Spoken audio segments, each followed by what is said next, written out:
Welcome to Marvelicious Toys. We bring you news and reviews of Marvel toys, statues, and more. Because not all Marvel collections can be bagged and boarded. They're not just toys, they're Marvelicious. But the first on the list, going in order of the back of the box, Abomination, Emil Blonsky, rampaging gamma-powered aggressor and adversary of the Hulk. Because they do 4 languages, the writers get away with just writing very little. Now, as we go through this, we're going to realize that a lot of these are repaints and retools of figures that we already have or figures that are coming out. And I thought Abomination was going to be our first all-new sculpt here. But upon further examination, we're looking at quite a bit of reuse from the Build-A-Rhino figure. His legs, his arms, and his torso are all rhino parts.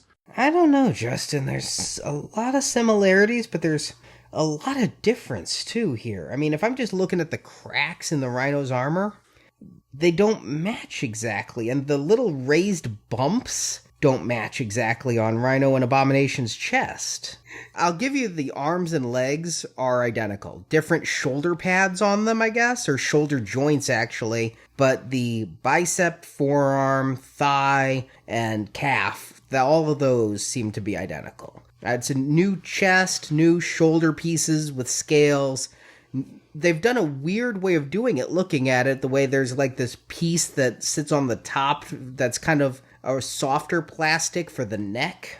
Yeah, and that's, until I went and got my Rhino to have in hand here to compare it to, that's kind of where I thought they were, being clever, where they could use the same torso, but change out this upper part with the separate piece that, gives them the scales all the way around the back.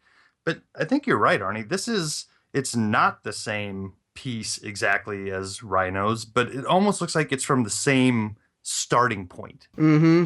Like they use the same wax sculpt or however they do it nowadays to create both of these bodies. But good on them for not just repainting it. It's actually new pieces here. Yeah, I'm not sure that I needed the subtle differences, but they're kind of nice. Yeah. But yeah, I mean, so much of this is the same that there's just these small differences. I had to look really hard to say, no, not the same. I think Abomination has a little bit more modesty than Rhino, because he's wearing some Speedos here, where Rhino is just, letting nature do its thing. I think the difference is Rhino is wearing a suit the entire time. This is a man in a suit, whereas Abomination, like the Hulk, has transformed. Okay, so if we're not busting him on being reused parts from a previous Build-A-Figure, except for, legs and arms, he is going to be reused in an upcoming Build-A-Figure wave coming, before the end of the year even. It's the Cap wave, and ours, we have them, Justin, you and I both. Our cases are sitting here. We have the other, and as Dwight said, it's a different Pantone chart, but everything else is going to be the same on that Abomination. All right, so we're going to have 2 Abominations real close to one another. But I really like this figure. The scales on the back, that spine ridge there, all of the sculpting, his hair, for lack of a better term, for all the little bristles on his head. I like this color green. I'll have to compare the other color green later. And he's as posable as most of these Build-A-Figures are. He's a cool figure.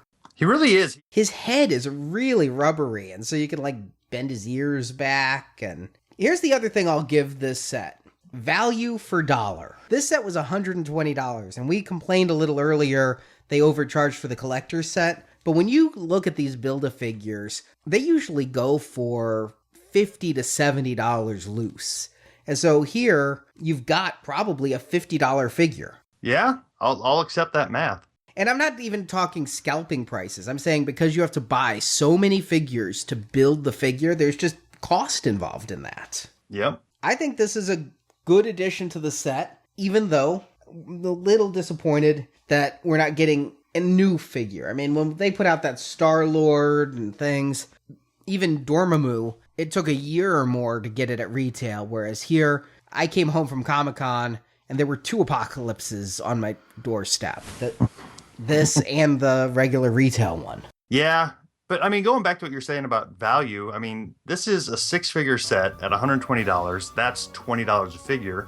And this one is a Build-A-Figure. And I believe Sandman is another Build-A-Figure. Thanks for watching this video. You can see full episodes of Marvelicious Toys with more collecting news and reviews at marvelicioustoys.com. We also have thousands of toy and collectible photos in our photo gallery.